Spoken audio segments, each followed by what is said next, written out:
അന്നേരം നമ്മൾ അടുത്ത അക്ഷരം പഠിക്കുന്നത് നൂൻ എന്ന അക്ഷരമാണ് നമ്മൾ പറഞ്ഞത്.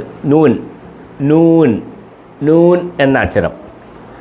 നൂന് എന്ന അക്ഷരത്തിന് അകാര ചിഹ്നം, അതായത് ഫത്തഹ് കൊടുത്തപ്പോൾ നാന്ന് വായിച്ചു. നൂന് എന്ന അക്ഷരത്തിന് ഇകാര ചിഹ്നം കസർ കൊടുത്തപ്പോൾ നീന്ന് വായിച്ചു. നൂൻ എന്ന അക്ഷരത്തിന് ഉകാര ചിഹ്നം ലമ്മ കൊടുത്തപ്പം നൂന്ന് വായിച്ച്.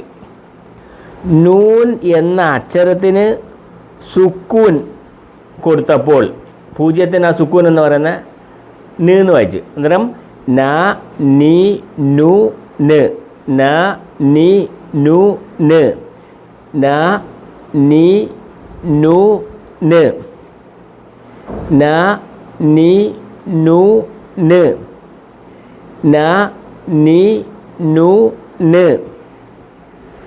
ഇപ്പം ഇൻ എന്നുള്ള ഒരു ഉച്ചാരണമുണ്ട്. അത് പിന്നീട് രണ്ടക്ഷരങ്ങൾ തമ്മിൽ ചേർന്ന് വരുമ്പോഴാണ് ഇതിന് ഇൻ എന്നുള്ള ഒരു ഉച്ചാരണം വരുന്നത്. അത് പിന്നീട് പരിചയപ്പെടുത്തും നല്ല രീതിയിൽ. ഇപ്പം ഇങ്ങനെ ഒന്ന് പഠിക്കുക.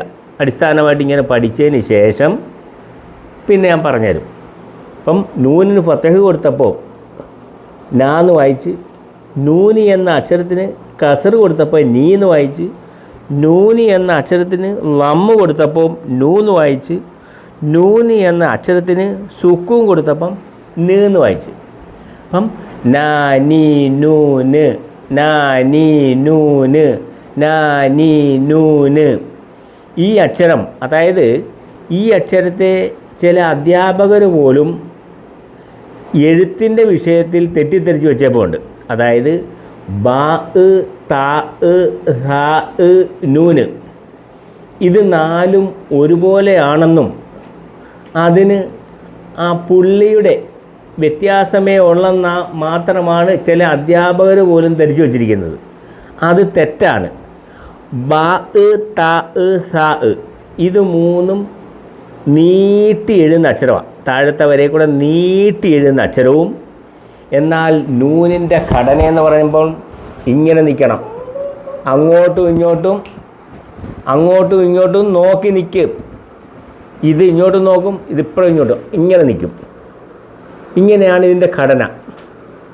നൂനിൻ്റെ ഒറ്റ അക്ഷരമായിട്ടൊക്കെ എഴുതുമ്പോൾ താഴത്തെ വരയ്ക്ക് താഴെ പോവും. ബാ താ സാ അത് മൂന്നും ഒരുപോലെ എഴുതും. ബാഇന് താഴെ ഒരു പുള്ളി, താഇന് 2 പുള്ളി മുകളിൽ, സാ എന്ന അക്ഷരത്തിന് 3 പുള്ളി മുകളിൽ, നൂന് എന്ന അക്ഷരത്തിന് മുകളിലൊരു പുള്ളി. ആ പുള്ളി തന്നെ ഇടയ്ക്ക് കൊടുക്കരുത്. ഇടയ്ക്ക് എഴുതുകയാണെങ്കിൽ ആ പുള്ളി ആ പോയിൻ്റ് കൊടുക്കുകയാണെങ്കിൽ അത് അഭംഗിയാണ്. പുള്ളി പോയിൻ്റ് പൊക്കി കൊടുക്കുക. ഇതുപോലെ പൊക്കി കൊടുക്കുക, കുറച്ച് മുകളിലോട്ട് കയറ്റി കൊടുക്കുക. ഇല്ലെങ്കിൽ അത് അഭംഗിയാണ്. അന്നേരം ഇങ്ങനെ തന്നെയാണ് ഇതിൻ്റെ ഘടന. നൂനിൻ്റെ ഘടന ഇങ്ങനെ തന്നെയാണ്.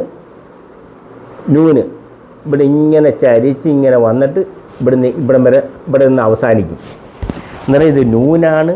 നൂനിന് ഫത്തഹ് അകാര ചിഹ്നം കൊടുത്തപ്പോൾ നാന്ന് വായിച്ച്, നൂന് എന്ന അക്ഷരത്തിന് ഇകാര ചിഹ്നം കൊടുത്തപ്പം നീന്ന് വായിച്ച്, നൂന് എന്ന അക്ഷരത്തിന് ഉകാര ചിഹ്നം കൊടുത്തപ്പോൾ നൂന്ന് വായിച്ച്, നൂന് എന്ന അക്ഷരത്തിന് സുക്കൂൻ നിസ്വരം കൊടുത്തപ്പം നീന്ന് വായിച്ചു. നാ നീ നൂന് നാ നീ നൂന് നാ നീ നൂന് നാ നീ നൂന് നാ നീ നൂന്. ഞാൻ ഒന്നും കൂടെ പറയാം. ലാമും നൂനും ലാലിലൂല എന്നാ ഞാൻ ആദ്യം പറഞ്ഞു തന്നേക്കുന്നത്. അതിനകത്ത് ഒരു ചെറിയൊരു വ്യത്യാസം വരും. അതായത് ഇൽ എന്നുള്ള ഒരു ഉച്ചാരണം വരും. അത് പിന്നെ രണ്ടക്ഷരം തമ്മിൽ ചേർത്ത് പറയുമ്പോൾ, രണ്ടക്ഷരങ്ങൾ തമ്മിൽ ചേർത്ത് പറയുമ്പോൾ അതിനകത്ത് ഇൽ എന്ന് വരും. നമ്മൾ ലാലി ലു ല് എന്നാണ് ആദ്യം പഠിച്ചു വെച്ചേക്കുന്നത്. അത് മാറ്റം വരും. അത് ഞാൻ പിന്നീട് പരിചയപ്പെടുത്തതേ ഉള്ളൂ. അതുപോലെ നാനി നു ന് എന്നാണ് പറഞ്ഞുകൊണ്ടിരിക്കുന്നത് ഇപ്പോൾ പഠിക്കുന്നത്. അത് ഇൻ എന്നുള്ള ഒരു ഉച്ചാരണം വരും. അത് രണ്ടക്ഷരങ്ങൾ ചേർന്ന് വരുമ്പം ഇന്നെന്ന് വരും. അത് പിന്നീട് ഞാൻ പരിചയപ്പെടുത്തും. അപ്പോൾ അടിസ്ഥാനമായിട്ട് ഇങ്ങനെ പഠിക്കുക. നാ നീ നു ന് നാ നീ നു ന് നാ നീ നു ന് നാ നീ നു ന് നാ നീ നു ന്. ന, നീ, നു, ന്. അടുത്ത അക്ഷരം വാവ് എന്ന അക്ഷരമാണ്.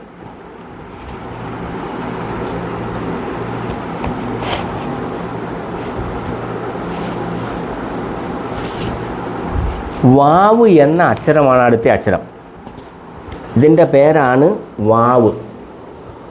വാവ് എഴുതേണ്ട ഇങ്ങനെയാണ്.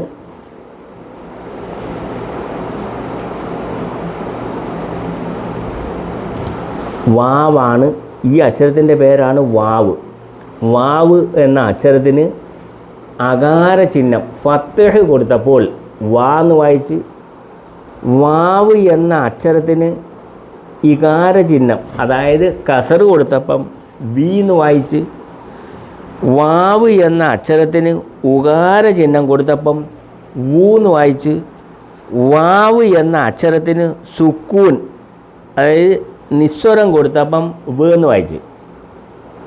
വാ വി വു വ്, വാ വി വു വ്, വാ വി വു വ്, വാ വി വു വ്, വാ വി വു വ്, വാ വി വു വ്, വാ വി വു വ്, വാ വി വു വ്, വാ വി വു വ്, വാ വി വു വ്, വാ വി വു വ്, വാ വി വു വ്, വാ വി വു വ്. അടുത്ത അക്ഷരം നമ്മൾ ആദ്യം പഠിച്ചത് ഹോ എന്ന ഒരക്ഷരം പഠിച്ചു. ഹോ വാ നിറച്ച് ഫുൾ ശബ്ദം കയറ്റി പറയണം. Full volume. ഫുൾ വോളിയത്തിൽ ഈ ഹോയിനെ പറയണം. ഹോ. കാരണം ഇവിടെ ഫുൾ വോളിയം എന്നൊക്കെ ഇംഗ്ലീഷിൽ പറയുന്നത്, കാരണം ഒരു പക്ഷേ ഹിന്ദി സംസാരിക്കുന്നവരിത് പഠിക്കുന്നെങ്കിൽ അവർക്ക് മനസ്സിലാകാൻ വേണ്ടിയാണ്. തമിഴ്, ഹിന്ദി, ഇംഗ്ലീഷ് അങ്ങനെയൊക്കെ ഉള്ള ഭാഷക്കാർക്ക് പഠിക്കുമ്പോഴും ഇതിൻ്റെ ചിലപ്പോൾ ഞാൻ പറയുന്ന ഉച്ചാരണം ചിലപ്പം സംസാരം മനസ്സിലായില്ലെങ്കിൽ അതുകൊണ്ട് പറയാണ്. ഈ അക്ഷരം ഹോ ഹോ ഹോ ഹോ ഹോന് ഫത്തഹ് കൊടുത്തപ്പം ഹോ. ഹോ എന്ന അക്ഷരത്തിന് കസർ കൊടുത്തപ്പം ഹി. ഹോ എന്ന അക്ഷരത്തിന് ലമ്മ് കൊടുത്തപ്പം ഹു. ഹോ എന്ന അക്ഷരത്തിന് സുക്കൂൻ കൊടുത്തപ്പം ഹ്. അന്നേരം പറയേണ്ടത് ഹ ഹി ഹു ഹ്, ഹ ഹി ഹു ഹ്, ഹ ഹി ഹു ഹ്. വാ നിറച്ച് ഫുൾ ശബ്ദം, ഫുൾ വോളിയം കൊടുത്ത് പറയണം.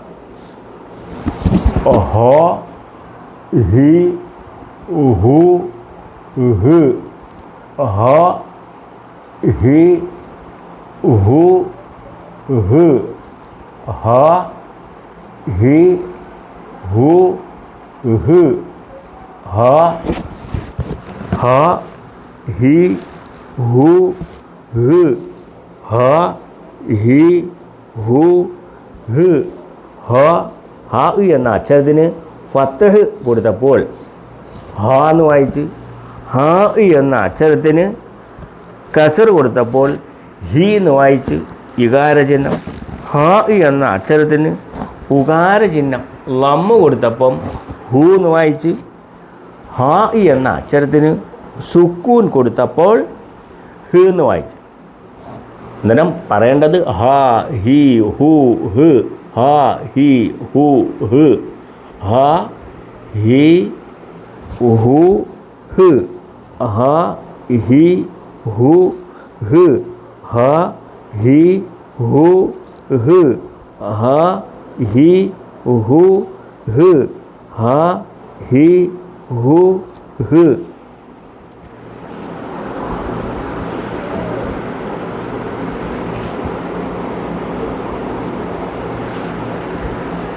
ഇനി അടുത്ത ഒരക്ഷരത്തോടു കൂടി ഈ അക്ഷരം ഇവിടെ വെച്ച് അവസാനിക്കുകയാണ്. അടുത്തത് യാ. ഈ അക്ഷരത്തിൻ്റെ പേരാണ് യാ. ഏതാണ്ട് താറാവിൻ്റെ കൂട്ടിരിക്കുന്ന ഒരു രൂപമായി പറയുന്നത്, പഠിക്കുന്നവർക്ക് എളുപ്പമാകുന്നതിന് വേണ്ടി ഒരു സൂചന പറയുന്ന ഈ അക്ഷരത്തിൻ്റെ പേരാണ് യാ. നമ്മൾ ആദ്യം പഠിച്ചിട്ടുണ്ട് യാ. യാന് 2 പുള്ളി താഴെ, 2 പുള്ളി താഴെ. അപ്പം യാ എന്ന അക്ഷരത്തിന് ഫത്തഹ് കൊടുത്തപ്പോൾ യാന്ന് വായിച്ചു, അകാര ചിഹ്നം കൊടുത്തപ്പം യാന്ന് വായിച്ച്. യാ എന്ന അക്ഷരത്തിന് ഇകാര ചിഹ്നം കൊടുത്തപ്പോൾ ഈ എന്ന് വായിച്ച്. യാ എന്ന അക്ഷരത്തിന് ഉകാര ചിഹ്നം ലമ്മ് കൊടുത്തപ്പം യു എന്ന് വായിച്ച്. യാ എന്ന അക്ഷരത്തിന് സുക്കൂൻ കൊടുത്തപ്പോൾ ഈ എന്ന് വായിച്ച്. അന്നേരം യാ, ഈ, യു, യ. യാ, ഈ, യു, യ. യാ, ഈ, യു, യ. യാ, ഈ, യു, യ. യാ, ഈ, യു, യ. യാ, ഈ, യു, യ. യാ, ഈ, യു, യ. യാ, ഈ, യു, യ. യാ, ഈ, യു, യ. യാ, ഈ, യു, യ. അപ്പോൾ ഇതോടുകൂടി അലിഫ് മുതൽ ആ, ഇ, ഉ, ബ, ബി, ബൂബ്, താത്തി, തൂത്ത് എന്ന് തുടങ്ങുന്ന ഇങ്ങോട്ട് വന്ന് യായിൽ അവസാനിച്ച്. 28 അക്ഷരമാണ് അറബ് അക്ഷരങ്ങൾ ഉള്ളത്. 28ാമത്തെ അക്ഷരമാണ് യാ. യാന് ഫത്തഹ് കൊടുത്തപ്പോൾ യാ. യാ എന്ന അക്ഷരത്തിന് കസർ കൊടുത്തപ്പോൾ ഈ. യാ എന്ന അക്ഷരത്തിന് ലമ്മ് കൊടുത്തപ്പോൾ യു എന്ന് വായിച്ച്. യാ എന്ന അക്ഷരത്തിന് സുക്കൂൻ കൊടുത്തപ്പോൾ ഈ എന്ന് വായിച്ചു. അന്നേരം പറയേണ്ടത് യാ, ഈ, യു, യ.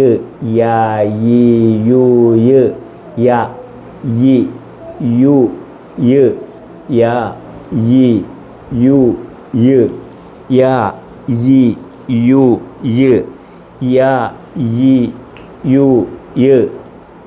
യാ, ഈ, യു, യ. ഇതോടുകൂടി ഇന്നത്തെ എപ്പിസോഡ് ഇവിടെ വെച്ച് അവസാനിപ്പിക്കുകയാണ്.